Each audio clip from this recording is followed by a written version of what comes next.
We are here for week number 13 on the NOVAR Verizon Cup Series calendar here at the New Jersey Speedway, the first ever race here at the 1.4 mile oval. The last time the NOVAR Verizon Cup Series hit the track, Shane Harden cruised to his third win of the season at the Boston International Speedway, passing Chris Clark with 20 laps remaining in the race and pulling away from there. The qualifying procedures have been slightly changed with the big note that no provisionals will be given due to the fact that many owners and officials had complaints and possible controversies regarding about that owner's provisional. As a result, 21 cars will qualify their way in instead of 20 with 2 additional provisionals. And now for our race winners dating back to this past week, the NOVAR DHL European Tour kicked off the weekend at its potential biggest race of the year at Milano in Italy, with Saeed Kamahari passing Philip Walker late in the final lap and holding off a charge from Jack Jammer to take the victory at Milano. Back in the Americas, the Lowe's Modified Tour raced at New Hampshire, where Sean Williams took the victory in an uneventful event there. Then, meanwhile, in the Freightliner All-American Series race at Albuquerque, Toby Wilson led every single lap despite starting in second to win in that race, and then Watkins Glen saw Patrick Johansson take the checkered flag after taking the lead late in that race as well. The New Jersey Motor Speedway is held in New Brunswick, New Jersey, and is a 1.4 mile oval. Will be racing for 147 laps, so that being 205.8 miles. And this is the first ever race here, and it's the second race this season to be in New Jersey, the other being at Atlantic City. So winning the Aflac Polo here in New Jersey is Shane Nargan in car number 32, whilst Ethan car number 8 starts in second. One of the big favorites starts in seventh, that being Shane Harden car number 59, very fast all weekend. Another fast car was Shane Nargan, who is on your pole. Mike Hogan, your points leader, starts in the 13th spot, as Tony Weider was the first car to qualify, the last car to qualify in. He starts 21st. The fastest one in the second group was Shane Clark third. He starts 22nd. Darren DeBose was the only other rookie to qualify in the race. Ethan Littinger had DNQ'd for this race, and Sean McDowell will start in last. So Shane Nargan, car number 32, leads the field onto the green flag. Walt Cheaton, the car number 8, is on his outside. Eddie Johnson, the 55, third. Chad Blake at the 15 and 4th. As the 32 on Nargan gets off to a pretty good start, Walt Cheaton, the 8, doesn't really get exactly going as the way he's want to. As a result, Eddie Johnson, car number 55, would immediately take over that second spot. And there you see the cars starting to span out. They go 4 to 5 wide down the back straightaway. However, as we see later in the lap, is the Eddie Johnson 55 will try to take the lead away from the 32 of Shane Nargan. Nargan retains the lead at the end of the first lap, as there you see cars do tend to check up at the exit of turn number 4 and at the entrance of the trial oval. We would have first caution lap number 2. Darren DeBose gets into Chris Devon, and all 3, Justin Clinkston of the 24 included, they all hit the outside wall pretty hard. Devon would drive the car away, however, the 06 would drop out of the race. DeBose and Clinkston would also climb out of their cars under their own power. Shane Harden, car number 32, led to the field on the restart, but Eddie Johns in the 55 doesn't exactly get a good start. They go 3 wide with Walt Youth and Casey Lister in car number 12. Casey Lister sporting the Jack Daniels paint scheme for this race. Jack Daniels also spots the 12 at Darlington, as Lester will take over that second spot using that help from the inside line. And Silver Green Racing is now running 1-2 with Shane Nargan currently in first, with Lester not far behind in that second spot, as Nargan has just been having a rough year following his 2014 championship campaign. As there we see Walter Euthan would immediately run down the 12th Casey Lester and will challenge him for the second spot. However, Eddie Johns would be successful in getting the third spot, and Eddie Johns would almost try to get that second spot, but looks like Lester will have to hit the line. Our next caution will come out on lap number 8, as Scott Howard, car number 25, spins down the back straightaway. Nobody else gets collected as well. Howard in the 25, a very rough year for that 25 team of Scott Howard. On the restart, Stephen Bolton, the 29, would lead on the restart due to the fact that pit strategy happened. Cameron Brooks in car number 33, running in second. Third is Shane Howard, and fourth is Jake Carroll in car number 76, with the 00 of Jonathan Winslow running in the 5th spot. Cameron Brooks would immediately take the challenge for the lead. However, as you see, don't go in that in the back straightaway. There you see Killen in the 76 having a pretty good run there, as looks like Brooks would check up in the middle of turns 3 and 4. As a result, that'll get Jake Killen in the 76 to propel him by for that second spot. And Jake Killen in the 76 would start to try to challenge Volt for the lead of this race. Killen had a very fast car throughout the weekend, and right now it is showing here. Brooks' luck would get even worse, as while running in the back, he apparently checks up and loses it and gets into Scott Johnson, causing their third caution of the race. fly on lap number 19. As 33, despite drifting down in the middle of the pack, nobody else would hit him, as he got a few close calls there, notably Walter Yuthen. He had a very close call. Yuthen fell off a lap, leave under that last caution. The 29 is Stephen Volk would still lead on the restart, with Shane Howard in the 03 in second, Chris Bell in the 38 in third, and G. Carroll in the 76 running in fourth. Looks like Bell in the 38 would immediately try to go for the lead, using help from the lap traffic. Jonathan Winslow in the 00 is following suit. As they start spanning out again, as Chris Bell in the 38 would take the lead away. Jonathan Winslow in the 00 Starburst Toyota would get second, but Stephen Volk will power through on the outside and would retain the lead on the outside line. Something kind of rare. You don't really see that a lot on the speedways, but Shane Howard in the 03 would then take the lead away from Volk in the 29, using with really good ease, as Howard in the 29 would start to pull a decent gap and would lap the 27 to Keith Hales. Hales has had a struggling year so far. We're going to get deep into this racing. We're focused on the 98 Shane Clark III. This is all the racing we have, and it's actually, despite passing kind of being difficult at some places while it's being relatively easy. There you see Scott Johnson with a huge run in the middle of turn 3 and 4, and he will split the middle. They went 4 wide, and Scott Johnson passed about maybe 5 cars in about a quarter of a lap with that huge burst of speed. And then we get even more pack as Shane Nargan, who fell back due to caution flag pit stops, we're in the middle of that, as he's actually being contested by George Davis, Gordon Billard, Walter Yuthen, who's a leap lap down, and Brian Dawson. And now Nargan will get by the 42 of Shane Bliss. Nargan, who, like I said before, has had a rough year defending the title, as that's kind of been the trend for past NOVAR champions, as the highest finishing past champion has finished in the past several years, I believe Chad Blake, who finished back in the 2013 campaign. Blake, who is, I believe, right now in the middle top 10. Meanwhile, back up front, Stephen Volk in the 29 has essentially taken the lead back from Shane Howard in the 03. However, our new second place driver, that is being Mike Hogan in the 17. Hogan, who started a little bit farther back, I believe he started just inside the top 15.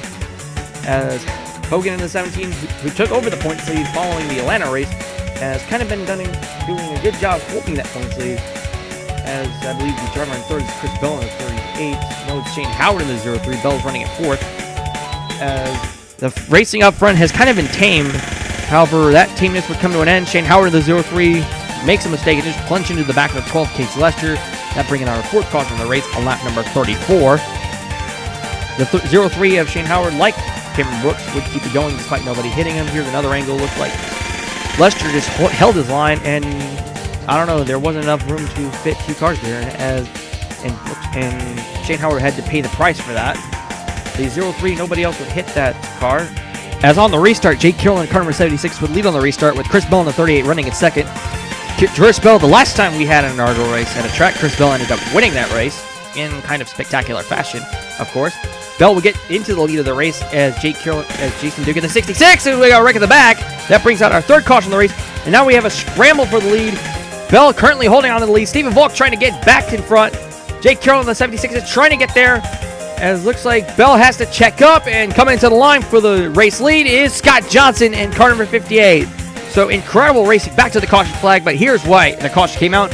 Shane Bliss gets turned by Scott Howard. That sends the 23 up. That sends Bliss into Corey Von Dugga. Corey Von Dugga takes several rolls, and Bliss just does that as both of those cars would go out of the race. Jake Carroll in the 76 would lead on the restart with Fusion Racing teammate Jason Duke in the second spot, as the 2 Fusion race cars are able to get away from the pack easily. Alan Kimmel in the 88 is in third. Good run for that 88 car. And Luke Warren in car number 14 is running in the fourth spot. Jamie Scott A following suit in that fifth spot.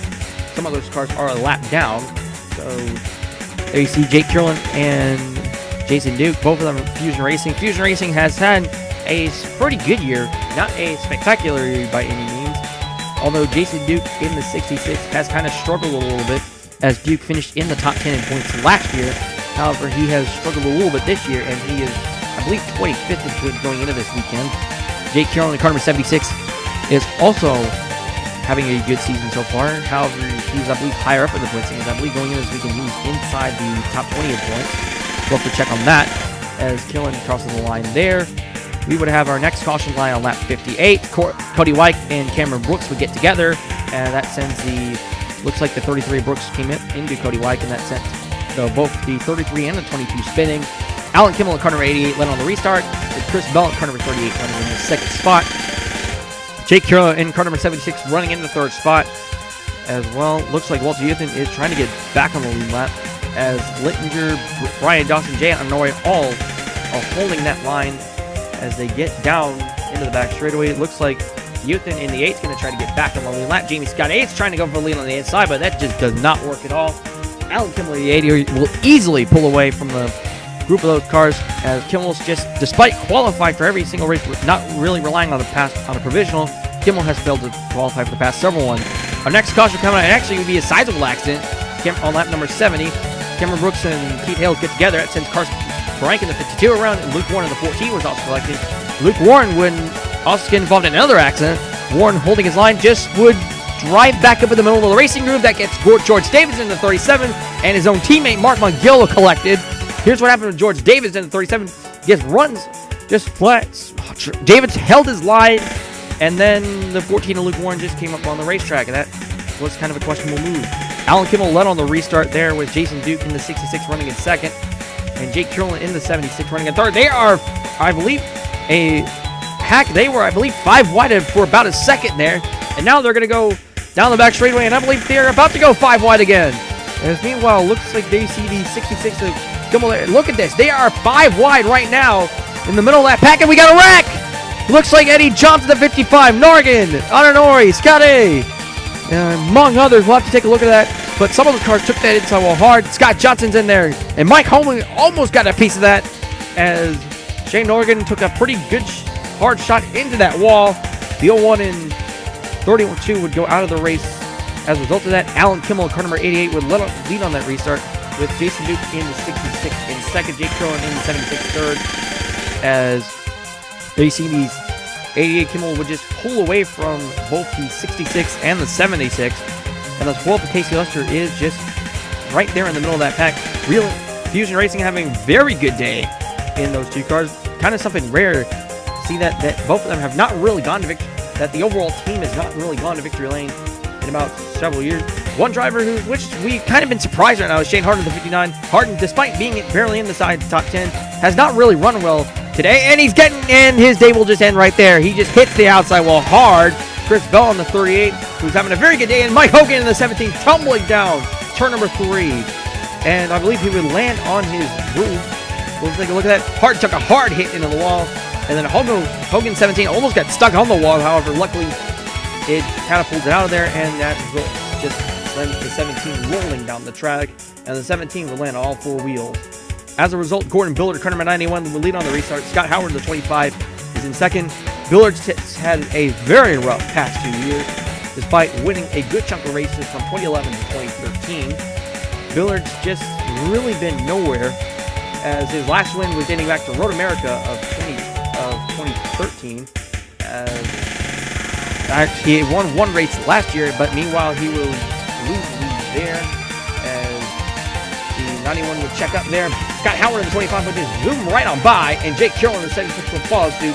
Carolyn has been running up front all day long, and later on the run, Carolyn would get by Billard, and then he would retake the lead away from the 25 Scott Howard. Carolyn would then hold his line there, and the 76 would take the lead away from the 91. As Gordon Billard meanwhile take over that second spot from Howard. Meanwhile, Carolyn would actually just pull away from the rest of the pack as a result, and after some events unfolding, we would actually have a very interesting battle for second between Jason Duke in the 66 and Casey Lester in car number 12. Duke is trying to have Fusion Racing's not only their first win in about 5 years, but actually have their first ever 1-2 finish from the team, as Lester in the 12 is trying to deny that. However, several laps later, Jason Duke and Casey Lester would actually eventually get by that 66 of Jason Duke, and Duke would now try to be running down that 12 of Casey Lester. Duke, as I mentioned, had his struggle years, but Casey Lester also kind of had a little bit of struggle, but for the most part, Lester has been in the top 10 at some point this season, although Lester was considered one of the title favorites, although not by a long shot. That battle will come to a halt due to green flags pit stops with about 8 laps to go, as Jason Duke would pit with about 8 laps to go. A few laps later, Jake Gillen in the car number 76 would pit with 6 laps to go. So this led into question, would anybody try to stretch the fuel to the end of this race? TJ Gordon would try that feat as he has taken over the race lead. Gordon trying to look for his second career victory and his first dating back to Blue Ridge of 2014. And that was one of the reasons why he ended up winning Rookie of the Year last year. However, that would not be the case as TJ Gordon would pit on that same lap, as a result giving the lead back to Jake Killen. And Killen would actually, believe, have a larger distance over to second place Casey Lester, as we're going to take out the white flag, this time by Jake Killen, looking for his first career NOVAR Verizon Cup Series victory and Fusion Racing's first win in over 5 years. The last time dating back was Jason Duke back in 2010. However, at the time, the team was considered Dragon Racing. However, if Killen can hang on, it will be Fusion Racing's first win under the Fusion Racing banner. And coming out of turn number 4, Jake Killen would win his first career NOVAR Verizon Cup Series race here at New Jersey. Casey Lester finishes in a distant second. So Jake Killen takes the victory here at New Jersey, his first win of his career, and Fusion Racing's first win in 5 years. However, it is the first win under the Fusion Racing banner, as Jason Duke's 2010 win was under the Dragon Racing name, even though that Scott Harper's team merged in with that 3-car stable, and then it was completely rebranded to Fusion Racing for 2011. Casey Lester in car number 12 finishes in second. Lester, I believe, going into before the final round of stops, the team had about a 3-second deficit on Jake Killen. The unofficial results have him at a 4.4 margin of victory. Lester finished 6 seconds, about 2 seconds ahead of Jason Duke, who finished 6 seconds behind his teammate. Walter Ethan in car number 8, who fell a lap down early in the race. Out of the rally, very similar story to Mike Hogan's at Atlanta. Walter Ethan struggled, fell a lap down, and then with his points rivals crashing out, Ethan took advantage and finished inside the top 10, this time finishing inside the top 5. He finished 10 seconds back. CJ Gordon almost made the stretch a little work, however, he bit it too short, but finished in the top 5. So good run for car number 48 of CJ Gordon. Jonathan Winslow, car number 00, finishes in 6th. He was 13 seconds back from the leader. Alan Kimmel and Stephen Volk, which finished 7th and 8th. They led a good chunk of the race. They led a combined 54 laps. However, that was not enough to completely overpass Jake Killen, who led 70 laps in the route to a victory. Alan Kimmel led 30 laps, while Stephen Volk led 24. Shane Clark III, a very quiet run for car number 98. He finishes in the 9th spot. And rounding out the top 10 is a very impressive finish for car number 91 of Gordon Lewis. He finished in 10th. There were only 2 other cars that finished on the lead lap, that being Ronald Portland, who finished 11th, and Carter Pavis, who finished in 12th. And now let's take a look at your point standings. Just like in Atlanta with Mike Hogan, Walter Uthan takes over the points lead after Mike Hogan and Shane Harden, your points rivals, have issues, as both of them were involved in that lap 89 accident. As Hogan falls to 19 points back of the points leader, he is second in points, while Shane Harden remains in third in the point standings. He is 44 points back of the points leader. Ethan Linger, who had DNQ'd this race, he falls 62 points back, however remains in the 4th spot, only 1 point ahead of Scott Johnson, who is 5th in points. 6th is CJ Gordon in car number 48. He is 82 points back of the points leader. And Casey Lester in car number 12, he gains 3 spots to 7th in points. He is 86 points back. Damon Scott drops a spot to 8th. He is 102 points back. Eddie Johns is 9th in points. He is 108 points back. And rounding out the top 10, tied with Eddie Johns, is Jake Killen, who gains 8 spots into the top 10 as a result of his victory. And now let's take a look through 11th through 20. Chadlow Blake, car number 15, gains 3 spots to 11th. Jay Honorary drops out of the top 10 due to her poor run. She falls to 12th in the point standings. Chris Clark drops 2 spots and 13th in the point standings. Blake is 111 points back. John Honorary is 116 points back. And Chris Clark is 130 points back. Kyrie Uthin is 14th, 131 points back. She fell 2 spots in the point standings as well. Ike J. Jr. continues to fall. He is 134 points back and has dropped 2 spots as a result. Jason Duke was our big winner of the top 10 of our top 20. He gains 9 spots to 16th. Jason Calasso drops 2 spots to 17th. He is 148 points back, 1 point ahead of Jason Jr. is 18th in points, also drops 2 spots. Brandon Green drops 2 spots as well, so the majority at the top of the back half of the top 20 dropped 2 spots as a result. Green is 147 points back to the points leader, as he is 2 points ahead of Shane Norgan, who rounds out the top 20. He dropped a spot and is 149 points back. And now for a race recap. There were 9 contests for 36 laps. Jonathan Winslow gained 33 spots to finish in 6th. Jake Killen marks the 9th time this season that the lap leader has gone on to win the race. There were 11 leaders with 17 lane changes, and the margin of victory was 4.5 seconds. The next time the NOVAR Verizon Computers will hit the track will be in 2 weeks when they head for the KC Duels in KC, South Carolina, and also for the 3rd South Carolina Part-Timers Challenge race.